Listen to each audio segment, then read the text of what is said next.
हैं जनाब, हमने देखना होता है इंट्रिंसिक फैक्टर क्या होते हैं बच्चों।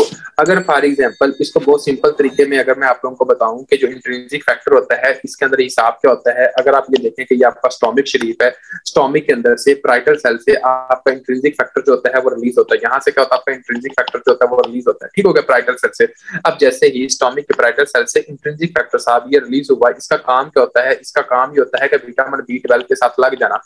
अब जैसे ही विटामिन B12 के साथ इंट्रिंसिक फैक्टर लगता है तो ये टर्मिनल आइलियम के अंदर जाकर आपका रीअब्सॉर्ब होता है। कौन से पार्ट पे, टर्मिनल आइलियम के अंदर। अब मेरी बात को थोड़ा सा गौर कीजिएगा, अगर फॉर एग्जांपल किसी बंदे के अंदर इंट्रिंसिक फैक्टर सही तरह काम नहीं कर रहा या एक ऑटोइम्यून डिजीज है, उस ऑटोइम्यून डिजीज के अंदर पाराइटल सेल्स के ऊपर एक तरह का डैमेज कर रहे हैं वो, ठीक होगा। जब ये पाराइटल सेल्स डैमेज होंगे तो क्या आपका इंट्रिंसिक फैक्टर रिलीज होगा? नहीं होगा।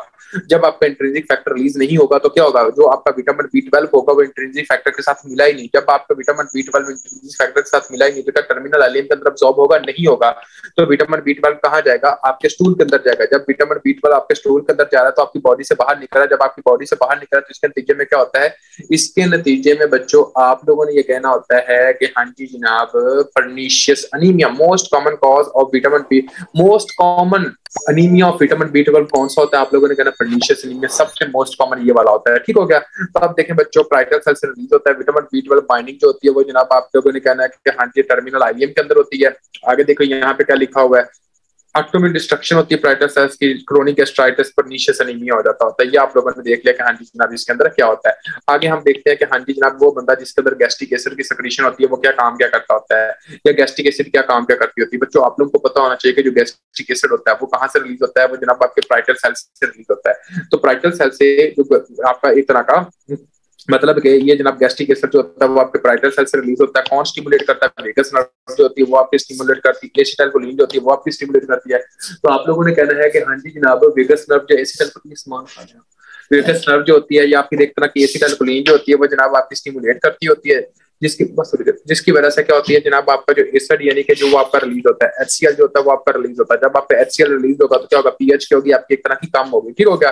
तो आपने यही देखना है कि जो आपका HCl रिलीज कहां से होता है। नंबर 1 MCQ, पाराइटल सेल से क्या काम करता है, एसिडिटी को कम करता है, पीएच को कम करता है। कौन सी नर्व के जरिए करता है? Vagus nerve. कौन सा हिफाज होता है? एसिटाइलकोलिन। और कौन करता था? शाबाश, मुझे ये बताइए कौन कम करता था, ज्यादा रिलीज करता है? और गैस्ट्रिन, हम लोगों ने पढ़ा कि गैस्ट्रिन ज्यादा करता था। और क्या करता था? इसकी सिक्रीशन को ज्यादा। आप लोगों ने कहना है कि हाँ जी जनाब सेक्रेटिन हो गया, प्रोस्टाग्लैंडिन हो गया, GIP हो गया, ये सारे जो होते हैं वो जनाब इसकी सिक्रीशन को ज्यादा करते हैं। मतलब कि नॉर्मल जो इसकी सिक्रीशन को ज्यादा करता है आपने कहना है वेगस करता है, गैस्ट्रिन करता है और एसिटाइलकोलिन करता है। लेकिन हमने कहा था कि हाँ जी जनाब गैस्ट्रिन और सोमैटोस्टेटिन एक दूसरे के ऑपोजिट है। गैस्ट्रिन ज्यादा करता था, सोमैटोस्टेटिन कम करेगा। नंबर 1 आप लोगों ने कहना है सोमैटोस्टेटिन कम करेगा, आप लोगों ने कहना है कि हाँ जी जनाब सेक्रेटिन कम करेगा, आप लोगों ने कहना है GIP कम करेगा। क्लियर है बच्चों कि GIP भी इसके अंदर काम करता होता है। कोई ऐसा बच्चा जिसमें समझ ना आई हो? एनीवन, तो 2 से 3 चीजें जो आप लोगों को पता होनी चाहिए। गैस्ट्रो इंटेस्टाइनल पेप्टाइड नाम होता है GIP का, GIP का नाम होता है गैस्ट्रो इंटेस्टाइनल पेप्टाइड। आगे आता है पेप्सिन। पेप्सिन जो होता है ये जनाब आपके स्टोमिक के चीफ सेल से रिलीज होता है। इसका मेन काम जो होता है वो प्रोटीन की डाइजेशन करना होता है। फॉर एग्जांपल हमारे पास एक बंदा आता है जिसके अंदर जनाब आप लोगों को एक बात का पता होना चाहिए कि हाँ जी जनाब जितना ज्यादा एसिड होगा ना बंदे की बॉडी के अंदर, अगर मैदे के अंदर जितना ज्यादा एसिड है वो उतना ज्यादा एसिड जो होता है वो पेप्सिनोजिन को पेप्सिन के अंदर चेंज करता है, पेप्सिनोजिन को पेप्सिन के अंदर चेंज करता है। अब देखें पेप्सिनोजिन से पेप्सिन उतना ज्यादा बनता है। अब ये जो पेप्सिन होते हैं ये क्या काम करता होता है, ये पेप्सिन जो होता है वो प्रोटीन की डाइजेशन करता है, प्रोटीन की क्या करता है, एक तरह की ब्रेक डाउन करता है। अब जितने से ज्यादा प्रोटीन की जो ब्रेक डाउन होगी वो जनाब हमें सारी की सारी ये चीजें देखते होते हैं। तो कोई भी अगर हमारे पास कोई पेशेंट आता है ना तो उस पेशेंट के अंदर हमने ये देखना होता है कि हाँ जी जनाब जो एग्जामिनर अक्सर एग्जाम के अंदर ये क्वेश्चन पूछते होते हैं तो जो प्रोटीन की डाइजेशन करता है वो कौन करता है। आप लोगों को पता होना चाहिए कि पेप्सिन जो होता है और किस वक्त पेप्सिन एक्टिव होता है।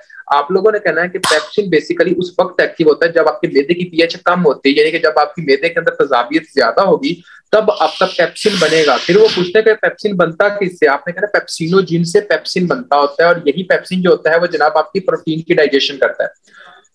अब देखें ये जनाब यहाँ तक हो गया। नेक्स्ट आपका बाइकार्बोनेट है। बाइकार्बोनेट आपके एक अल्कली है, किधर से रिलीज होता है, आप लोगों ने कहना है कि बाइकार्बोनेट जिधर से रिलीज होता है वो आपका स्टोमिक, ड्यूडेनम, सलेवरी ग्लैंड्स या फिर बर्नर ग्लैंड्स यहाँ पे होते हैं, ये इधर से रिलीज करता होता है। बाइकार्बोनेट एक आपका बहुत इंपॉर्टेंट चीज होती है।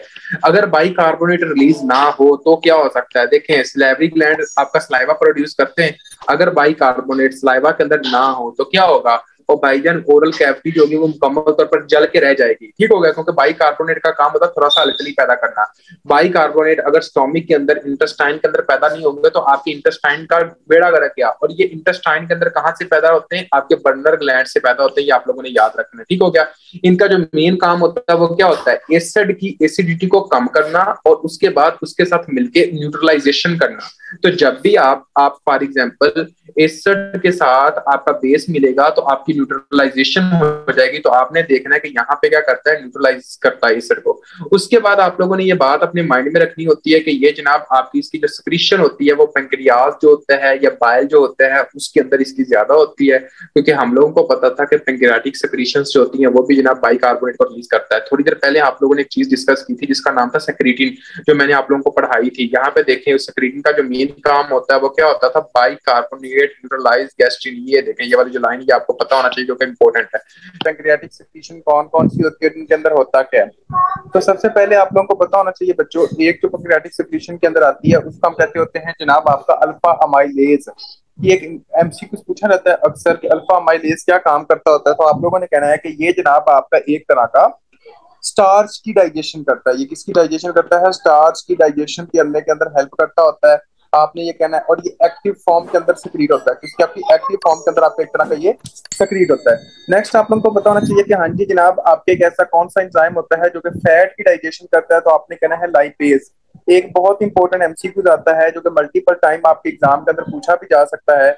वो ये कहते हैं कि हाँ जी जनाब एक पेशेंट आपके पास प्रेजेंट करता है और उसके अंदर अमाइलेज और लाइपेज का जो लेवल है वो जनाब बहुत ज्यादा रेज है। वो पर्सन जिसके अंदर अमाइलेज और लाइपेज दोनों का लेवल बहुत ज्यादा रेज होगा, उस पर्सन के अंदर कौन सी डिजीज होती है, तो आप लोगों ने कहना है पेंक्रियाटाइटिस। ये एक इंपॉर्टेंट एमसीक्यूज है, आप लोगों ने ये याद रखना है कि एक पेशेंट आपके पास प्रेजेंट करता है उसके अंदर अमाइलेज और लाइपेज का जो लेवल है वो बहुत ज्यादा है, तो आप लोगों ने कहना है कि अगर कोई बंदा हमारे पास प्रेजेंट करे और उसके अंदर अमाइलेज और लाइपेज का लेवल ज्यादा होगा तो वो जो डिजीज होती है उसको हम कहते होते हैं पेंक्रियाटाइटिस। अब नेक्स्ट आप लोग को पता होना चाहिए बच्चों कि वो ये भी पूछ सकते होते हैं कि हाँ जी जनाब एक पेशेंट आपके पास प्रेजेंट करता है उसके अंदर अमाइलेज लाइपेज का लेवल ज्यादा है और उसके अंदर जनाब आपकी कौन सी नेक्रोसिस देखने को मिलती होती है, तो बच्चों आप लोगों को पता होना चाहिए कि पेंक्रियाटाइटिस के अंदर हमें जो नेक्रोसिस मिलती है उस नेक्रोसिस को हम कहते हैं फैट नेक्रोसिस है। तो हमें यहाँ पे जो नेक्रोसिस देखने को मिलेगी उस नेक्रोसिस को क्या कहते होते हैं, एक तरह का फैट नेक्रोसिस कहते होते हैं। तो आप लोगों को यहाँ पे ये चीज का पता होना चाहिए कि फैट की डाइजेशन के लिए जो आपका एंजाइम काम करता है उसका नाम लाइपेज होता है। उसके बाद जो आप लोगों का स्टार्च की डाइजेशन के अंदर काम करता है उसका नाम होता है अमाइलेज होता है। अब वो आपका जो फॉर एग्जाम्पल आपकी प्रोटीन की डाइजेशन करता है उसका नाम होता है प्रोटीएजीज। क्या नाम होता है उसके, एक तरह का प्रोटीएजीज। अब देखें कि प्रोटीएजीज के अंदर कौन कौन से होते हैं, आप लोगों ने कहना है कि हाँ जी जनाब ये प्रोटीएजीज जो एंजाइम होते हैं ये जनाब आपका ट्रिप्सन हो गया, काइमोट्रिप्सन हो गया, इलास्टेज हो गया, कार्बोक्सीपेप्टाइड्स हो गया, ये जनाब आपका एक तरह का रिलीज होते हैं। और ये जितने भी रिलीज होते हैं ये जनाब आपके प्रो एंजाइम के अंदर होते हैं, ये एंजाइम नहीं प्रो एंजाइम के अंदर रिलीज होते हैं जो कि फिर एंजाइम के अंदर चेंज होते हैं।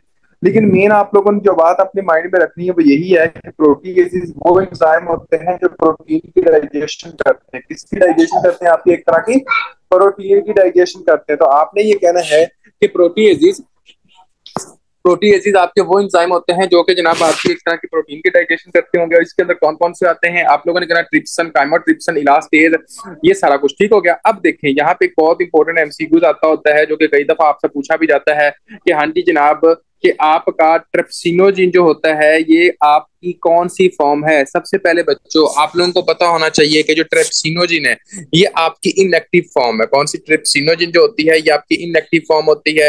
ये ट्रिप्सिनोजिन आपकी एक्टिव फॉर्म के अंदर चेंज होती है जिसका नाम होता है ट्रिप्सिन। अब ये ट्रिप्सिन आपकी एक्टिव फॉर्म है।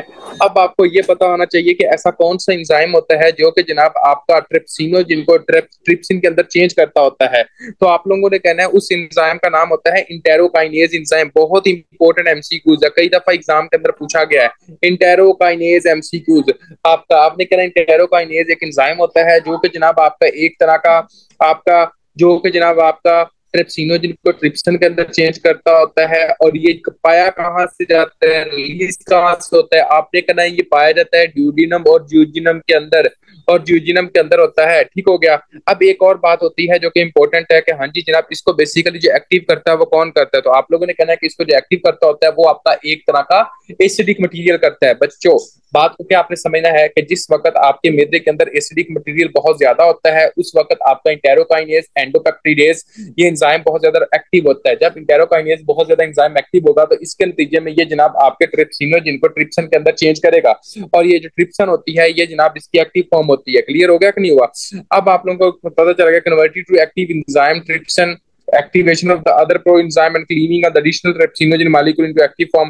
वो ये कह रहा है कि बाकी को भी ये एक्टिव करता होता है। आगे देखें आगे क्या है, कन्वर्टेड टू ट्रिप्सन मतलब के बाय इंटेरोकाइनेज एंडोपेप्टिडेज इंपॉर्टेंट एमसीक्यू कहाँ पे पाया जाता है, ड्यूटिनम और ज्यूजिनम के स्ट्रोसा की तरफ पाया जाता है। ठीक हो गया बच्चों, ये आप लोगों को पता होना चाहिए। अब हम आते हैं